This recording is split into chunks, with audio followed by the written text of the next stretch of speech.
Hello, I'm Andrew Chester. I'm the Head of Placement at Marsh UK and Ireland and Managing Director.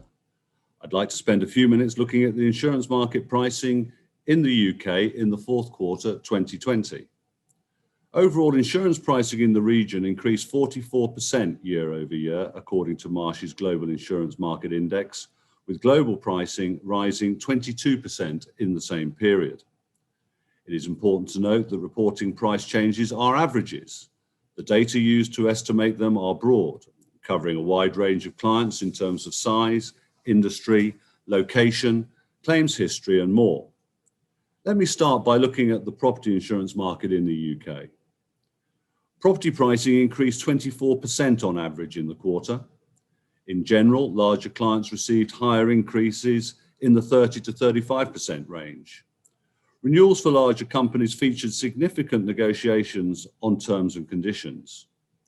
Increases for smaller companies averaged 15%. Many renewals were remarketed to ensure competitive terms or to generate extra capacity where there had been a reduction from an incumbent insurer.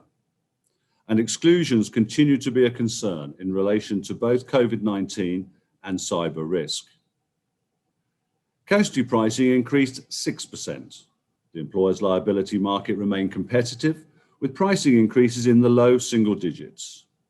However, capacity continued to reduce for excess of loss placements.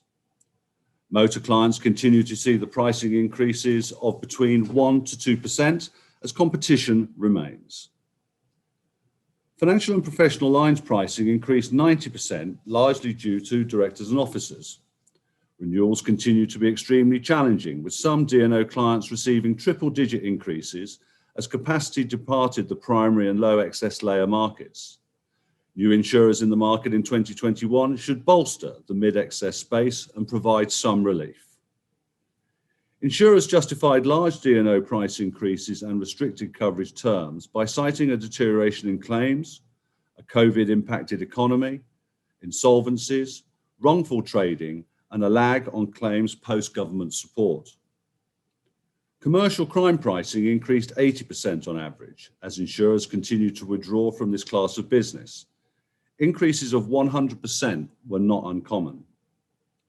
Within the financial institutions portfolio, markets continue to monitor capacity and push for higher rates, though there was some slowing in the magnitude of increases from the prior quarter. Pressure on capacity and rate may ease in the future as new entrants come into the market. Cyber pricing increased 25% to 30% due to an increase in frequency and severity of claims. Capacity remained available, but carriers closely managed total capacity deployed on any given risk. And some cyber insurers started to introduce co-insurance and specific ransomware strategies. This is just a snapshot of pricing at the end of the fourth quarter. Globally, the trend to higher pricing started in 2017. It followed a series of events, including catastrophe events in Asia and in North America, that adversely affected insurers' financial performance. Since then, the rate and breadth of pricing changes across geographies and products has increased. Based on current conditions, we expect the pricing environment to remain challenging in most regions and across most products, with the firming market extending into 2021. However, there are some signs in certain categories and in some regions that pricing increases may be beginning to plateau. Let me leave you with a few things to consider as you approach renewal placements. First, it's important to communicate with and manage the expectations of senior executives and boards, as renewal negotiations may be lengthy and potentially more difficult. Secondly, it's vital to work with your broker to set a clear strategy before renewal discussions begin. For instance, it's vitally important that all risk management and engineering programs are up to date and that we have answers to any of the recommendations the insurers have made. Also important to learn lessons from claims that have been experienced and the steps taken to prevent the reoccurrence. And in many placements over the soft cycle period, coverage has expanded. And I think it's important that we actually talk with clients about what is essential, what we must keep, and what are the nice to haves.